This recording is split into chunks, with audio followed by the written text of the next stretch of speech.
우리에게 주시는 참으로 귀한 하나님의 약속의 말씀은 구약 성경 가운데 출애굽기 4장 1절에서 4절까지 말씀입니다.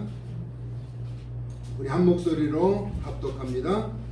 모세가 대답하이르되 그러나 그들이 나를 믿지 아니하며 내 말을 듣지 아니하고 이르기를 여호와께서 내게 나타나지 아니하셨다 하리이다. 여호와께서 그에게 이르시되 내 손에 있는 것이 무엇이냐? 그가 이르되 지팡이니이다. 여호와께서 이르시되 그것을 땅에 던지라 하시매 그 땅에 던지니 그것이 뱀이 됩니다. 모세가 뱀 앞에서 피하며 여호와께서 모세에게 이르시되 내 손을 내밀어 그 꼬리를 잡으라. 그가 손을 내밀어 그것을 잡으니 그의 손에서 지팡이가 된지라. 아멘. 모세의 지팡이라는 제목으로 말씀을 나누고자 합니다. 어느덧 이제 2023년 마지막 주일을 맞게 되네요. 또 마지막 날이기도 합니다. 사람마다 자신의 독특한 성향을 나타내는 특징을 가지고 있죠. 그래서 이를 가리켜 그가 가진 트레이드 마크라고도 합니다. 그 사람 걸음걸이, 또 억양, 표정, 옷 입는 취향이나 먹는 음식에 따라서 그 사람을 기억하는 특징으로 남기도 하죠. 또한 그것에 대한 의존도가 상대적으로 높은 사람이 있습니다. 그것이 부모, 형제와 자녀의 존재나 어떤 직위, 덕망과 학위 등 명성을 의지하고 나아가 집이나 자동차를 비롯한 도자기, 때로는 수석, 그림 등 취미활동으로 간직한 애장품을 좋아하는 성향이 각각 다르다는 것입니다. 그러나 그것에 대한 의존도가 높은 사람이 있다는 것이죠. 광야에서 목축을 담당하는 목자에게 필수적인 수단으로 간직하는 것은 아마도 지팡이일 것입니다. 이는 광야에서 위의 요소를 제거하는 수단이기 때문이죠. 그래서 목자가 손에서 놓을 수 없는 것은 지팡이가 으뜸이라고 여겨지는 것이죠. 왜냐하면 모세가 하나님을 처음 만났을 때 그것은 거룩한 곳이니 내 발에서 신을 벗으라 하신 후에 사명을 감당하도록 능력을 주시기 위해서 모세에게 손에 잡은 지팡이를 땅에 던지라고 하셨던 말씀으로 보아서 목자인 모세는 자신이 잡고 있던 지팡이를 아주 소중하게 생각하는 의존도가 높은 물건이었을 것으로 여겨진다는 것이죠. 그렇다면 모세처럼 나에게 버릴 수 없는 의존도가 높은 것은 과연 무엇인가 하는 것입니다. 여러분, 버리라면 절대로 버릴 수 없는 그것이 무엇인가? 사람마다 다르겠지만 어떤 사람은 자존심이죠. 자존심 때문에 모든 것을 잃어도 그 자존심을 지키기 위해서 많은 희생을 치르는 경우도 있죠. 어떤 사람은 그것이 명예가 될 수 있습니다. 또 어떤 사람은 패션이죠. 그것을 포기할 수 없는 사람도 있는 것 같아요. 또 나아가서 누구나 소중하게 여기는 재산도 그렇습니다. 그러나 많은 것을 다 가져도 건강이 또 허락지 않으면 또 감당할 수 없는데 건강을 아주 소중하게 여기는 사람, 때로는 가족, 일가 친척들에 대한 남다른 애착이 있는 사람, 어떤 사람은 나라, 애국을 위해서, 또 고향을 위해서, 다른 것은 몰라도 고향 일이나 또 나라 일이라면 앞장서는 사람도 있죠. 어떤 사람들은 그것이 의리가 될 수 있습니다. 신이라고도 하죠. 우정이라고도 하죠. 친구를 위해서라면 발벗고 나서는 사람들이 있다는 것입니다. 때로는 정의감이 강한 사람, 불의를 보고 참지 못하는 사람 있을 수 있다는 것입니다. 도저히 버릴 수 없는 한 가지, 그것마저 주님을 위해서라면 한 번은 손에서 놓아볼 필요가 있다라고 하는 것입니다. 그래야 하나님이 원하시는 성숙한 다음 단계로 진입할 수 있을 것이기 때문입니다. 혹이라도 여러분, 나는 이것만은 버릴 수 없어 하는 것도 주님 앞에서라면 한번 놓아보고 또 뒤로 해보는 그런 결단이 필요한 때라는 것입니다. 모세는 하나님의 백성이 신음하고 고통을 받던 애굽에서 탈출시키기 위하여 미디안 광야에서 하나님의 부르심을 받은 인물이었습니다. 그러나 모세는 애굽 사람들이 자신을 믿지 않을 것이고 또 자신이 하는 말도 듣지 않을 것이며 여호와께서 나타나지도 않았을 것이라고 할 것이라는 걱정을 하고 있죠. 왜냐하면 그도 그럴 것이 40년 전에 자기 목숨을 부지하기 위해서 애굽을 빠져나온 인물이 모세잖아요. 모세가 태어났을 때 그 부모가 아름다운 아이임을 보고 석 달 동안 숨기다가 이제 더 이상 숨길 수 없어. 당신은 이제 산의 아이를 낳으면 다 죽이라고 하는 왕의 명령이 있을 때였으니까 속국에서 속박받는 백성으로서 자신의 아이를 낳아도 마음대로 기를 수 없는 그는 모세의 어머니 요게벳은 나일강에 갈대 상자를 만들어서 역청을 칠해서 띄워보내죠. 그때 나일강가에 나왔던 바로의 딸이 공주가 그것을 보고 히브리인의 아들인 줄 알면서도 자신의 아들로 삼아서 그의 누이가 젖먹이는 어미를, 그러니까 모세의 어머니 요게벳을 소개해서 젖을 먹게 하죠. 그렇게 해서 자라서 히브리의 피를 간직하고 그 히브리 사람의 정체성을 가진 그가 40년이 지나서 궁중에서 히브리 사람을 애굽 사람이 괴롭히는 것을 보고 쳐 죽여서 오래 숨겼다가 그것이 발각되어서 도망갔다. 그리고 40년 동안 광야에 있다가 하나님의 부르심을 받고 다시 애굽으로 가라고 하는데 갈 수 없다라고 하는 사실로 여러 가지를 변명하죠. 하지만 여호와 하나님은 이처럼 모세의 궁색한 변명을 수긍하지 않으실 작정이었습니다. 왜냐하면 여호와 이름을 아브람과 이삭과 야곱에게도 이르지 아니하였던 사실을 상고시켜 주셨습니다. 출애굽기 6장 3절에서 5절은 보니까 내가 아브람과 이삭과 야곱에게 전능의 하나님으로 나타났으나 나의 이름을 여호와로는 그들에게 알리지 아니하였고, 하나님의 이름을 족장 아브람과 이삭과 야곱에게도 가르쳐주지 않으셨다는 것입니다. 가나안 땅 곧 그들이 거류한 땅을 그들에게 주기로 그들과 언약하였더니 이제 애굽 사람이 종으로 삼은 이스라엘 자손의 신음소리를 우리 하나님께서 들으셨다는 것입니다. 그리고 하나님이 약속을 기억하신다는 것입니다. 여호와는 출애굽 언약을 이행하시기 위하여 모세를 보내시기로 이렇게 작정하셨다는 것입니다. 조상들에게 이르지 아니한 여호와 이름을 모세에게 스스로 잇는 자라고 출애굽기 3장 14절에서는 말씀하고 있습니다. 그리고 모세가 소중하게 간직하는 지팡이를 땅에 던지라고도 하셨던 것입니다. 모세의 손에서 땅에 떨어진 지팡이가 뱀이 된 것을 보고 피하는 모세에게 그 뱀의 꼬리를 잡으라고 말씀하셨습니다. 명령하신 대로 꼬리를 붙잡게 되자 모세의 손에서 지팡이가 된 것이죠. 모세의 손에서 지팡이를 버리면 뱀이 되고 다시 붙잡으면 능력의 지팡이가 되었던 것입니다. 이는 하나님의 영적인 깊은 원리를 우리에게 교훈적인 사건으로 나타내 주시고 있죠. 말씀과 명령을 떠나면 마귀의 밥이 된다는 것입니다. 그러나 말씀을 붙잡고 살아가면 하나님의 철저한 보호를 받게 된다는 의미적으로도 나타내 주고 있는 것이죠. 믿음의 원리를 기억하게 하는 것입니다. 또한 모세를 대하는 자들에게 믿음의 조상들의 하나님 여호와가 나타난 것을 믿게 하려는 것이라고 말씀하셨습니다. 두 번째는 모세의 손을 품에 넣었다가 내어보니 나병이 눈같이 발현되었다 하는 것입니다. 지금 모세가 가지 않으려고 하니까 하나님이 지팡이를 던져서 뱀이 되게 한 것을 다시 잡으면 지팡이가 되게 하셨고 손을 품속에 넣어보라는 것입니다. 넣었다가 뺐더니 나병이 발현된다. 눈같이 하얀 나병이 발현되었다. 다시 품속에 넣으라고 했더니 다시 빼보니까 본래의 살로 돌아왔다는 것입니다. 그리고 여호와께서 하신 말씀은 지팡이가 뱀이 된 것을 믿지 않아도 손에 나병이 발한 것과 다시 깨끗하게 된 것을 믿으리라고 말씀하십니다. 그러나 이 두 이적을 믿지 아니하며 모세의 말을 듣지 않으면 나일강 물을 조금 떠다 부으면 떠온 강물이 땅에서 피가 되리라 라고 말씀하셨습니다. 이때 모세의 반응은 자신이 말을 잘 못하며 입이 뻣뻣하고 혀가 둔하니 다른 사람을 보내라고 변명하죠. 그러자 하나님은 함께 하시겠으며 말 잘하는 형 아론을 극적으로 만나게 해 주시겠다는 것이었습니다. 사실 40년 이상 거의 80년 동안 만나지 못한 상태잖아요. 바로의 궁에 들어가서 40년을 살았고 또 광야에서 40년, 그러니까 4~5살이 되었더라고 하더라도 아련한 추억으로 형과 누이가 있다는 것은 알지만은 만난 적이 없는 그 형을 만나게 해주겠다는 것입니다.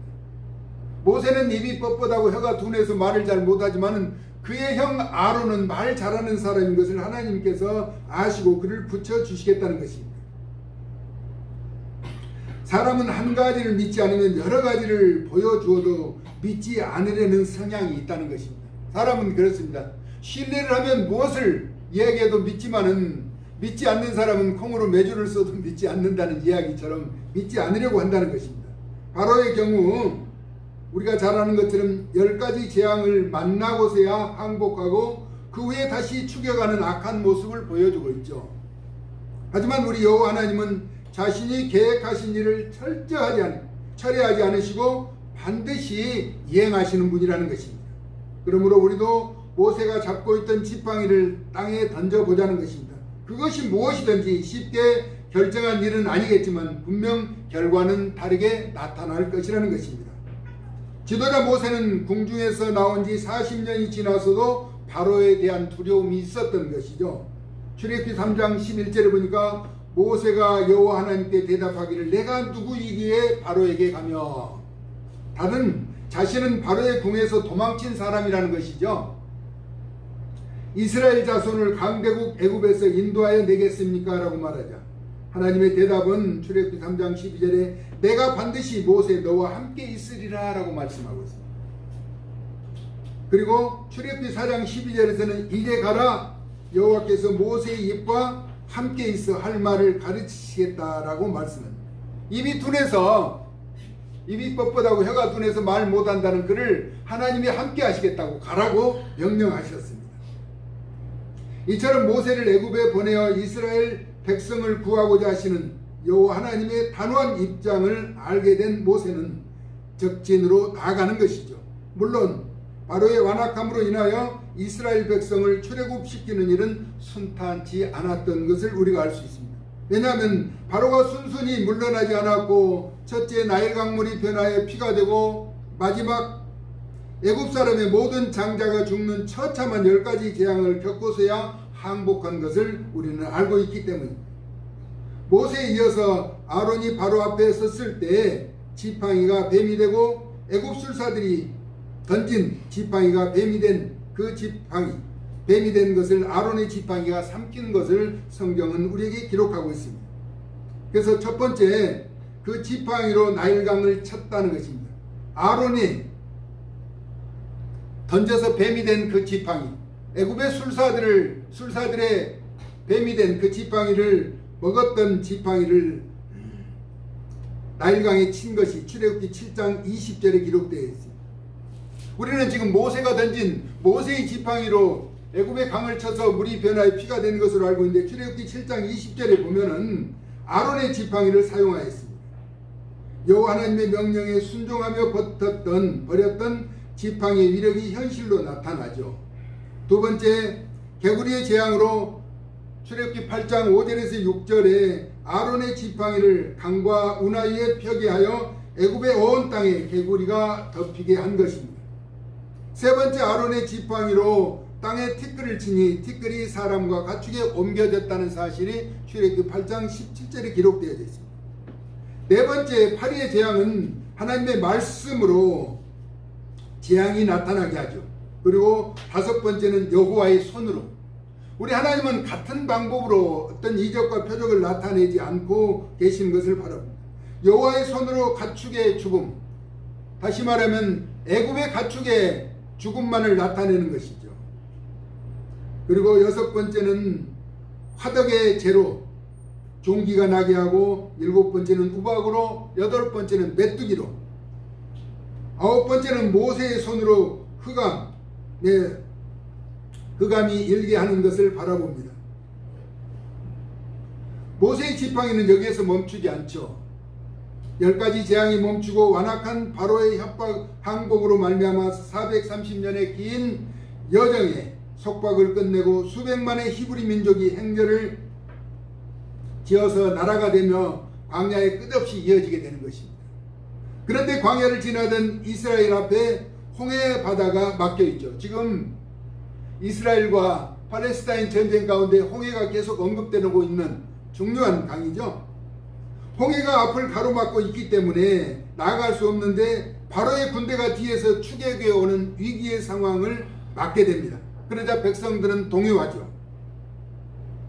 차라리 광야에서 애굽 사람을 섬기는 것이 차라리 광야에서 죽는 것보다 좋았을 것이라고 지도자 모세를 원망하고 있습니다. 차라리 애굽에서 그냥 있었으면 좋았을 텐데 출애굽을 시켜가지고 이 광야에서 죽게 되었다. 앞에는 홍해 바다가 뒤에서는 애굽 군대가 추격해 오는 이 상황에서 피할 수 없는 그런 일이었다는 것입니다. 우리는 10가지 이적을 본 것에 머물지만 거기에 머물지 말고 하나님의 약속을 믿어야 한다는 것입니다.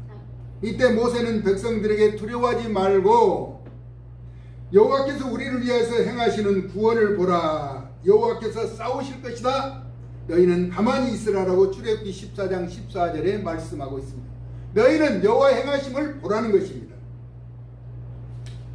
여기에서 우리에게 이제 중요한 사실을 가르쳐 주죠. 모세는 물론 여호와 하나님 앞에 부르짖어 기도하였습니다. 하나님의 응답은 어찌하여 부르짖느냐는 것입니다. 지금 여기서 부르짖고 있을 때가 아니라는 것이죠. 수많은 지팡이의 표적을 보여주셨는데 그 지팡이를 사용하라는 것입니다. 손을 드는 것, 하나님의 말씀에 순종하는 것이죠. 지팡이를 들고 손을 내밀어 땅을 갈라지게 하라는 것입니다. 하나님의 사자는 양 진영을 가로막습니다. 이때 애굽 군대와 이스라엘 백성 사이를 하나님의 사자가 가로막고 있는 것입니다. 그때 모세가 드디어 지팡이를 이제 펼치는 것이죠. 그러자 홍해 바다가 갈라지는 역사가 있어서 마른 땅처럼 지나가게 되었다라고 말합니다. 물이 갈라져 바다가 마른 땅이 되었다. 출애굽기 14장 21절에 모세처럼 버려서 그 지팡이가 유익하게 의로운 도구로 사용하자는 것입니다. 아론과 훌이 양편에서 모세의 손을 들었을 때 여호수아가 아말렉과 전쟁할 때 이겼죠. 손이 내리면 지고 이기면 손을 올리면 이기게 하는 그런 일들이 출애굽기 17장 11절에 기록되어 있습니다. 손을 든다는 것은 여호와 하나님의 말씀에 순종한다는 것이죠. 따른다는 것입니다. 그러면 하나님이 일하신다는 것이죠. 하나님 우리의 손에 들고 있는 그것이 무엇이냐는 것입니다. 던지라는 것입니다. 버려보라는 것입니다. 그러면 하나님이 모세를 지도자로 바로 앞에 나가서 당당히 설 수 있도록 은혜를 베풀어 주셨고 이적과 표적을 나타내 주셔서 출애굽의 역사를 이룬 것처럼 그 일을 행하시겠다는 것입니다. 그런데 나아가다 보면은 뜻하지 않는 그런 복병을 만날 수가 있다는 것입니다. 홍해 바다를 건널 수가 없는 상황이잖아요. 작년이라면은 배를 타고 이렇게 작은 배를 타고라도 헤엄치면서 갈 수 있지만은 수백만의 어린아이를 비롯한 어른들과 짐승들을 데리고 그 강을 건너가야 하는데 방법이 없는 거죠. 하나님이 그때 모세에게 어찌하여 부르짖느냐라고 말씀합니다. 부르짖지 말고 네 지팡이를 앞으로 내밀으라는 거죠. 그러자 하나님이 일하기 시작한 것이라. 하나님은 우리가 버린 지팡이, 우리가 버린 손에 붙잡고 놓을 수 없는 그것을 놓을 때 하나님은 일하신다라고 하는 사실을 우리에게 가르쳐 주고 있죠. 2023년을 돌아보면서 한 번도 나는 버릴 수 없었던 주님 앞에 놓지 못했던 것이라도 놓고 주님의 뜻을 기다려 보자는 것입니다.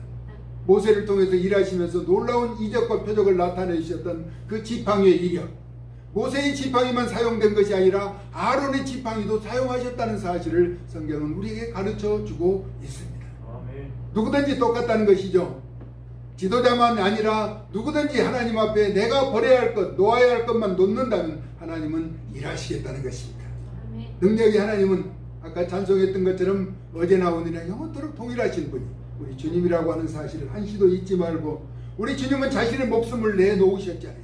십자가에 내놓으시자 인류를 구원하는 구세주로 다시 회복시켜 주시고 그 능력을 나타내 주신 것을 바라보게 된다면 우리는 놓지 못할 것 아무것도 없다는 것입니다. 앞에 있는 사람도 내놓을 것 없지만 한 가지 자존심이 있지만 자존심도 내려놓은 지 오래되었습니다. 모세의 지팡이 하나님 앞에 던지라고 했을 때 던질 때 하나님은 그때부터 일하셨다는 것을 우리는 기억하면서 스스로 계신 여호와 하나님, 모세가 믿었던 하나님이 우리 하나님이 된다는 사실을 기억하면서 2023년을 보내고 2024년을 새롭게 시작하면서도 한결같이 우리와 동행하시는 주님의 은총이 여러분의 삶에 또 가정에 모든 여정에 함께 해주시기를 예수님의 존귀하신 이름으로 축복합니다. 아멘. 고마우신 하나님 은혜와 사랑 감사를 드립니다. 한 해를 돌아보면서 또 인생 여정을 돌아보면서 하나님이 우리와 늘 함께 하셨고 말씀에 순응하며 순종할 때 귀한 역사를 나타내 보여주셨던 것을 기억하며 또 모세가 던진 지팡이를 통해서도 그 일을 행하시는 하나님의 거룩한 능력을 찬양하게 됩니다. 하나님 또한 모세만이 아니라 그의 형 아론의 지팡이를 들어서도 이적과 표적을 나타내 주셨던 것처럼 우리의 삶의 모든 여정에 각자의 놓지 못하고 붙잡고 있는 그것을 놓을 때 우리 하나님께서 함께 하셔서 좋은 결과로 형통한 길로 나타내 주실 것을 확신하며 예수 그리스도의 존귀하신 이름으로 축복하고 기도 올리옵나이다. 아멘.